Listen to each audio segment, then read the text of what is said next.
তোমরা যারা কল্যাণ ইউনিভার্সিটির আন্ডারে বিভিন্ন কলেজগুলোতে এই বছর 6 সেমিস্টারে পড়ছো এবং তোমরা যারা 4th সেমিস্টারে রিভিউর জন্য অ্যাপ্লাই করেছিলে, তোমাদের 4th সেমিস্টার রিভিউর রেজাল্ট কিন্তু ইতিমধ্যে দেওয়া হয়েছে।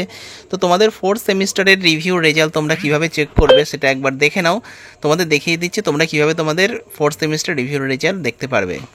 সবার প্রথম তোমরা তোমাদের গুগল ক্রোম বা অন্য যে কোনো ওয়েব ব্রাউজার ওপেন করে তোমরা লিখবে রানাঘাট কলেজ রেজাল্ট। তো রানাঘাট কলেজ রেজাল্ট লিখে তোমরা সার্চ করলেই তোমরা প্রথমে যে রেজাল্টটা পেয়ে যাবে লিঙ্কটা, সেটা হচ্ছে এক্সাম রেজাল্ট বলে লেখা থাকবে। তো এই এক্সাম রেজাল্ট অপশনে তোমরা ক্লিক করবে। তো এক্সাম রেজাল্ট অপশানে ক্লিক করলে তোমাদের সামনে যে নতুন পেজটা ওপেন হবে সেখানেই কিন্তু তোমরা তোমাদের রেজাল্টটা দেখতে পারবে। অনার্স জেনারেল প্রত্যেকের রেজাল্ট কিন্তু পাবলিশ হয়ে গেছে। তো তোমরা দেখে নাও তোমাদের রেজাল্টটা। তো এখানে দেখো তোমাদের এই পেজটার মধ্যে কিন্তু তোমরা দেখতে পাবে UG 4th semester BA honours review result, UG 4th semester BA general review result, UG BSc honours review result, BSc general, BCom honours আর বিকম জেনারেল।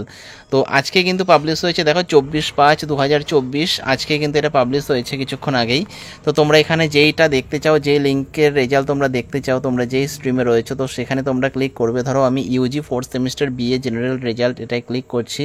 তো তোমাদের সামনে একটা পেজ ওপেন হবে। তো সেটা তোমরা ডাউনলোড করে নেবে পিডিএফ কপিটা। তো তোমরা এই পিডিএফটা ওপেন করে নেবে।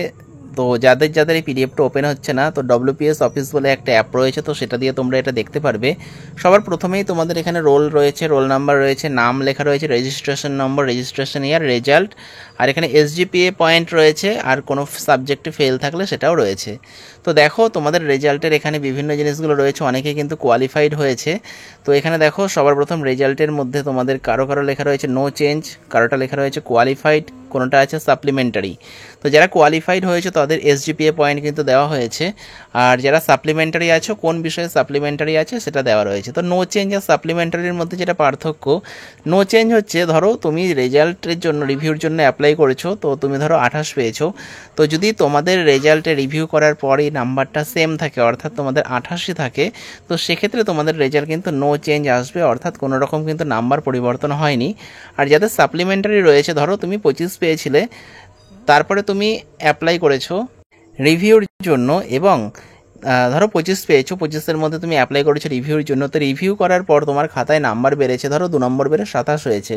তো সেক্ষেত্রে তোমাদের সাপ্লিমেন্টারি এসছে, অর্থাৎ 25 থেকে 27 হয়েছে, কিন্তু তোমাদের পরীক্ষায় পাস করতে গেলে 30 নম্বর লাগবে। তো 30 কিন্তু তোমাদের ওঠেনি, এই জন্য তোমাদের সাপ্লিমেন্টারি এসছে। তো কোন বিষয়ে সাপ্লিমেন্টারি এসছে সেটাও কিন্তু দেওয়া রয়েছে পাশেই। তো এটা হলো তোমাদের রেজাল্ট। কোনো কিছু বুঝতে অসুবিধা হলে তোমরা নিচে কমেন্ট করতে পারো। অনেকেই কিন্তু পাস করে গেছে, যারা রিভিউর জন্য অ্যাপ্লাই করেছে, দেখো কোয়ালিফাইড কিন্তু বেশিই রয়েছে।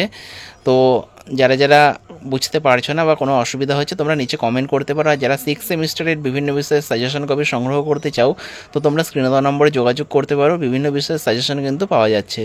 তো ভিডিওটা শেষ পর্যন্ত দেখার জন্য তোমাদের অসংখ্য ধন্যবাদ।